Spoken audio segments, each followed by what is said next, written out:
Growing up, I absolutely loved storms. There was just something about the electricity in the air as the sky got dark. The clouds would roll in, then the thunder would begin to roll off in the distance, and you begin to see the flashes of lightning. I loved to be outside watching the storms roll in, and I always felt safe because my dad was there with me, and as long as I was with my dad, I was safe. As I got older, I began to realize that storms weren't all just fun and games and light shows and thunder. I began to realize that storms caused a lot of damage to crops. Then I moved to Iowa and discovered that tornadoes did tons of damage to homes and people's lives. In our world today, we face many storms. We're facing one right now as a nation, as a world community as a whole. The coronavirus has caused a lot of fear in a lot of people. Today I want to take you on a journey back into the book of Mark. In the book of Mark, chapter 4, we have a story that Jesus tells. Jesus gives us an illustration of how we can deal with the storms that come into our lives. Before we jump into the Bible, though, in Mark chapter 4, verse 35, I want to share one thing with you that I read recently. It's from the website 538.com. It says how to know how bad the coronavirus is going to get. And this is how it starts. One of the most pernicious parts of the COVID-19 crisis is how uncertain everything is. Researchers and officials cite statistical models that estimate infection rates, death counts, and when things will go back to normal. But those estimates are changing rapidly. And as the forecasts bounce around, so do the rest of us living through the crisis. And here's the question. How can one feel settled when the future feels so volatile? It's a great question, isn't it? When everything's up in the air, when no one really knows what's going to happen, there's a lot of fear going around. Jesus gives us some hope in Mark chapter 4. We begin in verse 35. The Bible tells us, "On that day when evening had come, he said to them, 'Let us go across to the other side.' And leaving the crowd, they took him with them in the boat, just as he was, and the other boats were with him. And a great windstorm arose, and the waves were breaking into the boat, so that the boat was already filling. But he was in the stern, asleep on the cushion. And they woke him and said to him, 'Teacher, do you not care that we are perishing?'" You can just imagine the disciples as they're out in the boat on the lake. The storms comes rolling in, and they are doing everything possible within human power to save themselves. The waves get higher. The boat begins to fill with water. They're bailing as fast as they can, but they just can't keep up. Finally, at their wits' end, fearing for their very lives, they begin to look to Jesus. Isn't that just the way we handle storms in life? We do everything we can to handle them. We put everything in our own hands. We work as hard as we can to deal with the crises. And it's only when we realize that we've lost all hope, then we finally turn to Jesus. Imagine how much different the story would have been had they just turned to Jesus in the beginning. They would have ridden through the storm, but they wouldn't have had to ride through it with all the fear that terrified them. So they finally get to the place where they're willing to turn to Jesus, and they find him asleep on a cushion in the stern. Now that may not sound comforting to you if you're in the middle of a storm of life and you're terrified. What is Jesus doing sleeping? Well, here's the good news. Jesus knows the future. He knows that as long as he's with you, everything is going to be okay. Oh, it may be difficult getting there. The storm may cause pain. It may cause a lot of difficulties, but with Jesus with you, you're going to make it through.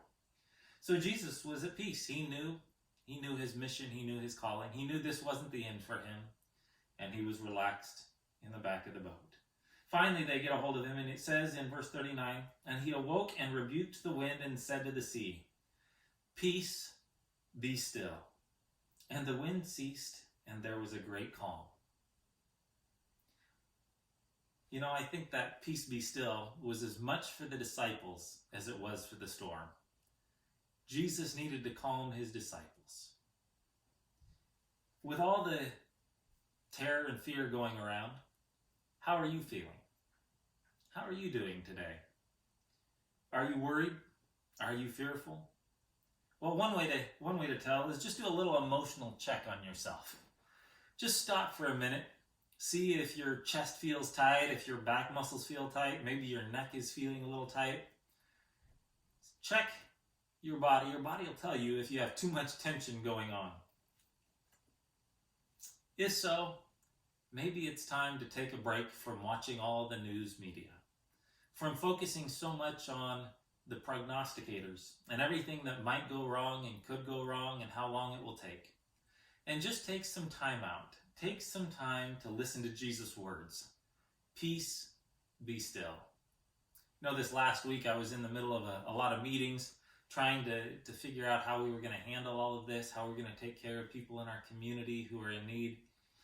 And as I was listening to the various newscasters, as I was reading the various reports on how bad the virus could get, I began to realize that I was getting overstressed. So I took my wife's advice and I went to the park with them. We took our dogs out and we went on a walk.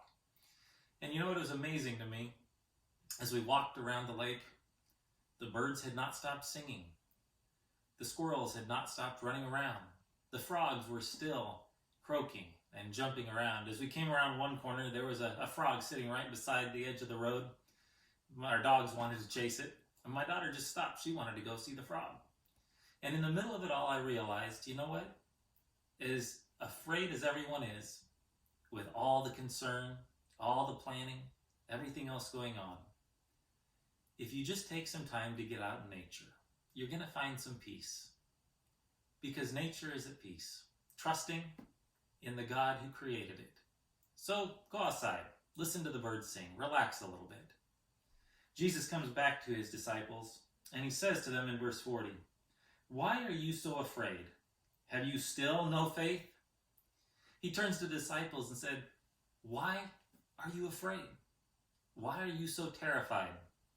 Do you have no faith still? After all I've done, and you've watched my miracles, you've walked with me moment by moment, day by day. Do you still have no faith?" And they were filled with great fear, the Bible says, and said to one another, "Who then is this, that even the wind and the sea obey him?" If God can handle the wind and the sea, he can handle any crisis that comes into our lives. Whether it's a crisis of a virus that's spreading around the world, a crisis at work, a crisis in our finances.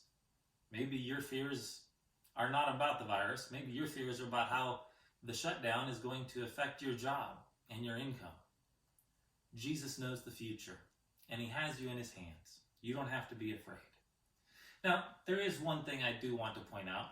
As I was in one of the groups online, one of the pastors' groups I'm in, someone posted there an evangelist telling his people, don't be afraid, have faith, hug each other, shake hands, ignore all the warnings. Friends, that's not what faith is about. Faith is about taking God at his word and trusting in him. But it's taking God at his word. You see, the Bible gives us instructions. If you go back to Leviticus 13 gives us instructions of how to deal when we have diseases that can spread throughout a community. And God has very explicit instructions about washing, about quarantining, a lot of the steps that are being recommended. Faith is not presumption. Faith trusts that God will get us through this moment. But it takes God's instructions, it takes common sense into account, and it acts accordingly. So take into consideration those common sense instructions. Keep some distance between you and those around you. Stay at home as much as possible. When you have to go out, make sure that you're washing your hands and taking proper precautions. But don't be afraid. Don't be terrified. Jesus is in the boat with you. Now, I can only imagine the disciples' response when they got to the end of this. As they came out of the storm, they're amazed. They're just in complete amazement at what Jesus has just done. Even the wind and the sea obey him. Their faith has been strengthened. They're ready for whatever comes. And then the Bible tells us in chapter 5, they came to the other side of the sea, to the country of the Gerasenes. And when Jesus had stepped out of the boat, immediately there met him out of the tombs a man with an unclean spirit. He lived among the tombs, and no one could bind him anymore, not even with a chain. For he had often been bound with shackles and chains, but he wrenched the chains apart, and he broke the shackles in pieces. No one had the strength to subdue him. Imagine their terror A crazy man comes running out of the caves. He can't be bound by chains. He's so possessed that he can just break chains in two. No one can bind him, and now he's running down the beach straight towards him. You know what? Jesus isn't afraid of storms, and he's not afraid of crazy men, and he's not afraid of demons. He looks at the man with compassion, and he says to him, when Jesus saw, in verse 6, when Jesus saw from afar, he ran and fell down before him. When he saw Jesus, he ran from afar and fell down before him, and crying out with a loud voice, he said, "What have you to do with me, Jesus, Son of the Most High God? I adjure you by God, do not torment me." For Jesus was saying to him, "Come out of the man, you unclean spirit." And Jesus asked him, "What is your name?" He replied, "My name is Legion, for we are many." It was the demons inside that were speaking. And he begged him earnestly not to send them out of the country. Now a great herd of pigs was feeding there on the hillside, and they begged him, saying, "Send us to the pigs, let us enter them." So Jesus gave them permission. And the unclean spirits came out and entered the pigs, and the herd, numbering about 2,000, rushed down the steep bank and into the sea and drowned into the sea. The herdsmen fled and told their city and their country. You know, it's interesting. This demon-possessed man is freed by Jesus. And the first response of the community is terror, that as their pigs went over the cliff, that their economy was crashing with them. You know, many today are very concerned about the state of our economy. But let me tell you this, no matter what happens with the economy, or with your job, or with my job, Jesus is not afraid. He knows the future, he knows what's coming. And whatever it is, he'll be there to get us through it. We can trust in him. If we place our faith in him, no matter what the storm is, he will get us through. Because again, Jesus is not afraid of storms. Jesus is not afraid of crazy men. He's not afraid of demons. He's not afraid of a crashing or tanking economy, because he knows the beginning from the end. He knows the steps that you will take, and he will walk each day with you. So don't be afraid, no matter the storm that comes along. A little healthy understanding of what's going on is always important. Take appropriate measures. Take appropriate steps. But trust in Jesus and he will get you through. After the demon-possessed man was cleansed, Jesus had a conversation with him. It says in verse 16, "And those who had seen it described to them what had happened to the demon-possessed man and the pigs. And they began to beg Jesus to depart from their region." They want Jesus to leave. As he was getting into the boat, the man who had been possessed with demons begged him that he might be with him. And he did not permit him, but said to him, "Go home to your friends and tell them how much the Lord has done for you, and how he has had mercy on you." And he went away and began to proclaim in the Decapolis how much Jesus had done for him. And everyone marveled. When difficult times come, sometimes we want to run away. Sometimes we want to leave the situation. But Jesus says, you know what? I don't want you to do that. I want you to go back home. I want you to stay there. And here's the one thing I want you to do. I just want you to tell others what I have done for you. I want you to tell them about the peace that I have brought into your soul. I want you to tell them how I have freed you from fear, from the terror that flies by night, or that stalks in the noonday. I want you to know that I am with you always, so that when trials and storms come your way, that you know that you are standing in them with your Father, and that nothing can touch you apart from his will. As bad as it may get, as bad as it may be, God is with you every step of the way. And when you live your life with that kind of a peace, those around you will marvel. When you can walk through life with a peace that passes all understanding, they're going to wonder where you got that strength and that peace from. When you can be quarantined in your house and not go crazy. When you can have conversations with others about everything going on. And there is a quiet confidence in your soul because you know that God is with you and he will get you through, come what may. Others are going to wonder what's going on. And Jesus says, here's what I ask you. Carry my peace with you. Carry it with you and share with others the wonderful things God has done for you. Now, some of you may be thinking, yeah, that's all good, but I'm quarantined. What can I do if I'm stuck in my house? Well, there's a lot you can do. We have an incredible tool that God has given us today called technology. We can reach out and touch those around us. If you're not in a high-risk group, you can reach out to those in your neighborhood who are. Maybe you have a neighbor that's in one of the high-risk groups, and you can offer to pick up groceries from the store for them.